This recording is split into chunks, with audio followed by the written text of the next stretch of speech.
Hey everyone, Rascal here. And Mama, welcome to our podcast. Today we're covering a rather obscure superhero movie called AntBoy, which is actually the first of a trilogy. This film is quite the satire of Spider-Man, as a boy named Pelle is bitten by a radioactive ant and acquires all the powers of an ant. Now, slowly becoming a popular superhero in his town, AntBoy must face his first deadly villain to save his home. And before we start, be sure to like, subscribe, and click notification bell like today's our future podcast, and we'll pause video. Absolutely. Hope I don't sound tired.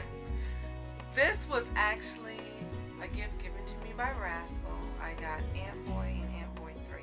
I love so many things superhero, just about all things superhero, and comics, and animation, and anime. So this, of course, is the perfect gift. And she actually remembered me saying one time I would love to see this movie. So, got to see AntBoy. Yes, ended up finding 1 and 3 of the trilogy at one store, but they didn't have the second one. So, kind of seeing it nearly out of order, so we're waiting to find the second one and complete the set. Yes, and we will. And for here, we actually learned 2 things. One is actually based off a comic that already exists, and it was based in, I believe, in Norway. Scandinavian country. Yes, because when we watch the movie, you can tell it actually have some English dubbers for the film. But it's dubbed really well. Right. Now, unfortunately, we don't know any of the English dubbers that they have in the movie, nor the Norwegian actors, so this one's pretty much like all new people to us. When we watched it, I was hoping that it would be really good because there's lots of small production companies and individuals making superhero movies. They have been for quite some time, and they either aren't seen in the forefront or they're not taken seriously. And I'm very, very happy to say, if you haven't seen AntBoy, that they actually take this seriously. It's done really well. It stars actual children playing the roles, and they're very good actors, and it was really good. I was very, very pleased to see that it deserved to have a second and a third one. Right. It had to have an audience in order to get 2 sequels, because this company, Viva Entertainment, usually has some pretty strange movies going on that are just like, wait a minute, these movies are real, they actually went out somewhere, but it looks like they found something for a while with this movie trilogy. Plus, they definitely give a lot of shout out to other DC and Marvel superheroes. They even have a joke on why he's called AntBoy. One thing is that, of course, it's the obvious, he's a boy with the powers of an ant. The other thing was they said, why can't I call myself Ant-Man? He said, well, that's already taken. AntBoy, okay, that'll work. And that's just what they stuck with. I do like that this film, you're supposed to really think is taking place in the U.S. Your first hint that it's not in the U.S. is the newspaper that's in a Scandinavian language. Right, you can't read it. This is the U.S. Right. And then you really, after that, you start realizing, hey, this is dubbed. Hey, these kids have really clear skin. Hey, they look just like American kids. Oh, hey, this place is really clean. There's a lot of green. And then you really realize, okay, this is not America. But you love the idea that they're pretending it is. And again, it's been taken seriously. There's a storyline, there's a plot, and there's a villain who's really a villain that's a threat. He's not a parody, he's not a joke. Right. In this particular movie, the villain, who is a grown man, is a danger. Yes, because hearing the name, you hear the backstory in the name, and almost sound like, okay, this is gonna be the joke, but they take it, as you said, they take it seriously. His backstory was more serious than what happened with AntBoy, and his name's the Flea. When you think of the Flea, you usually always see it as a joke, but they didn't do it here. He actually had the powers of the Flea. He has super jumping ability, strength. He could see in the dark. He could suck blood for power. So yeah, they took the literal the powers of the insects literal. For AntBoy, he has all the powers, and they take it just as seriously. To get his powers, he has to eat a lot of sugar.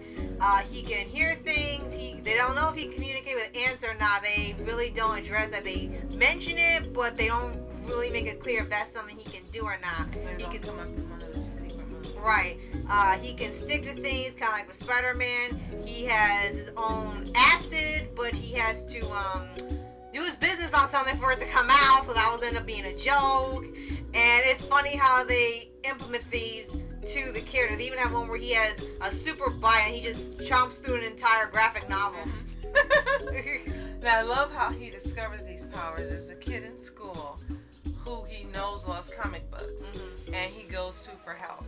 And this kid helps him do a number of tests so they can discover what powers he has, and that's how he discovers what superpowers he has. Right. And this kid is just excited, and he willingly becomes his sidekick. He doesn't have a problem with the word or title sidekick. Right. And he's really brilliant and smart, and it's fun watching them. And he also learns that AntBoy is in danger when the villain comes after him, and the villain's goal is to actually kill him. So again, it's not a joke, it's not lightly taken. Right. This was really done like a regular superhero movie where you would have adults, except for, you know, the child's a superhero with his child sidekick, but the villains and everything else is very serious. Right. The production is done very well. The filming is very well. You can see the clarity and the high definition in the video, even though it's not an HD or a Blu-ray disc. It looks really good. And I love the part where they come up with a costume for him, which is hilarious. And again, the acting is really well done. The kids are fantastic actors. The story is great, and I'm really excited about seeing parts 2 and 3. I hope they keep the same mind frame in doing these, the sequels, I should say. I really hope they're of the same caliber. Because if they are, then AntBoy really deserves a lot more attention. And I don't know if it got it when it came out, but nobody talks about it. It's like it doesn't exist. But this is the movie, if you haven't seen it and you just love comics and superhero movies like we do, this is the movie you really need to take the time and see. Right. And even try to take a look at the original comic or graphic novel to see, you know, what did they get right, what got updated, or even just to see how the original one is in general. Because you never know, you might become a fan of this, both the movie and the comic, or just either. Right. Now, if you've seen AntBoy, let us know what you think in the comments below. Did you see when it originally came out? Were you a fan? Did you get to see parts 2 and 3 as well? If you haven't seen it, the movies are available for sale on Amazon, and they are worth the investment. They don't run, they're not very expensive. I think this at least AntBoy 2 we were checking was under $20. Yeah. 1 and 2, I have no idea, because since 1 and 3, since we have 1 and 3, I didn't check those prices. But it's worth taking a look into and watching it yourself. Right.